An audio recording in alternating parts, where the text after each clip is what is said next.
In the cosmic symphony of biblical lore, there's a dance of interconnection, a celestial waltz between the Old and New Testaments. Threads of meaning intertwine, creating a tapestry of divine revelation that stretches across millennia. One such thread, the enigmatic directive of the red heifer, beckons us to delve into its mysteries. As we journey through the labyrinth of Scripture, we glimpse hints of a grand design, a hidden melody that crescendos in the revelation of Jesus Christ, the cosmic catalyst of redemption and salvation. In the pages of the Book of Numbers, amidst the swirling sands of divine dictum, emerges a command from the very lips of the Almighty to Moses and his brother Aaron, the first priest. Tell the Israelites to bring you a red heifer without defect or blemish, and that has never been under a yoke.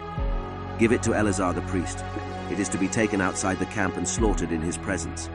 While he watches, the heifer is to be burned, its hide, flesh, blood, and intestines.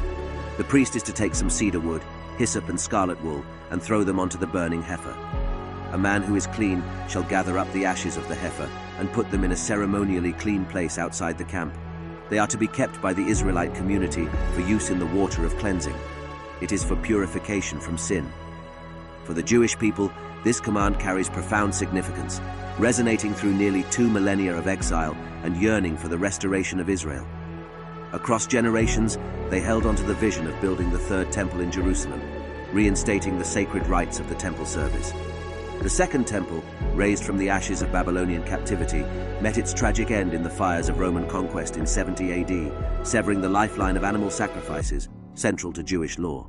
Yet the echoes of prophecy in books like Haggai speak of a third holy temple, beckoning towards a future yet to unfold. But why fixate on the red heifer, you might ask? Well, according to divine decree, it's the sole bearer of the peculiar properties essential for restoring the biblical purity indispensable in the reconstruction of the temple. But the red heifer's significance extends far beyond mere animal biology. It serves as a harbinger, signaling a critical juncture wherein the conditions for building the third temple align. This heralds the dawn of a new epoch intertwined with eschatological implications, ushering in the long-awaited Messianic age. Now that we've grasped the weighty significance of the red heifer in the chronicles of the Old Testament and its profound importance to the Jewish people, let's delve into its intricate connections with the New Testament. In the scrolls of Daniel, an ancient prophecy unfolds, foretelling the coming of Messiah. This marks the fall of the Second Temple by 70 AD, signifying the end of sacrifices.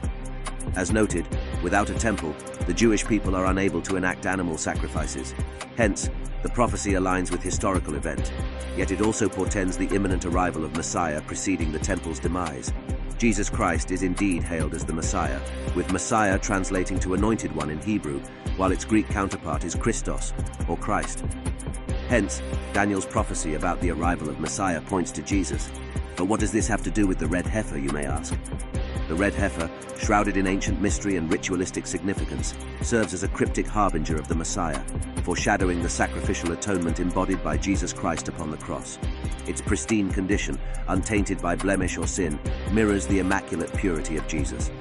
Much like the red heifer's sacrificial fate, Jesus was crucified outside the confines of Jerusalem, symbolizing his identification with the ritual purity and sacrificial essence embodied by the red heifer.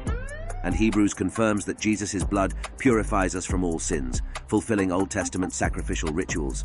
The directive from the Old Testament acts as a shadow of Jesus Christ, serving not only as a precursor to a pure sacrifice, but also as a vital component of the temple's reconstruction. It's paramount to remember that Jesus himself stated, "Destroy this temple, and I will raise it again in 3 days." Jesus indicates that he can rebuild the temple, and it's through faith in him that we find salvation. Absolutely intriguing. But wait, the synchronicity between the red heifer and Jesus doesn't end there.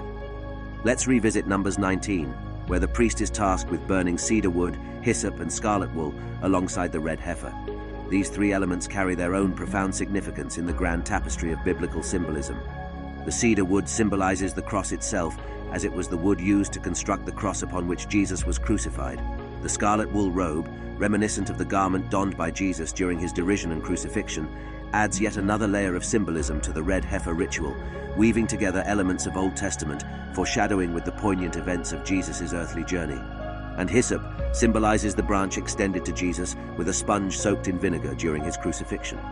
These miraculous connections form a divine tapestry, intricately weaving the threads of the Old and New Testaments. Across millennia of prophecy and tradition, they converge with the advent of Jesus Christ. His sacrificial death on the cross, symbolized by the red heifer, fulfills God's plan for humanity. Through his crucifixion, Jesus triumphs over death, opening the gates of heaven for us and offering his body as the ultimate purification from sin.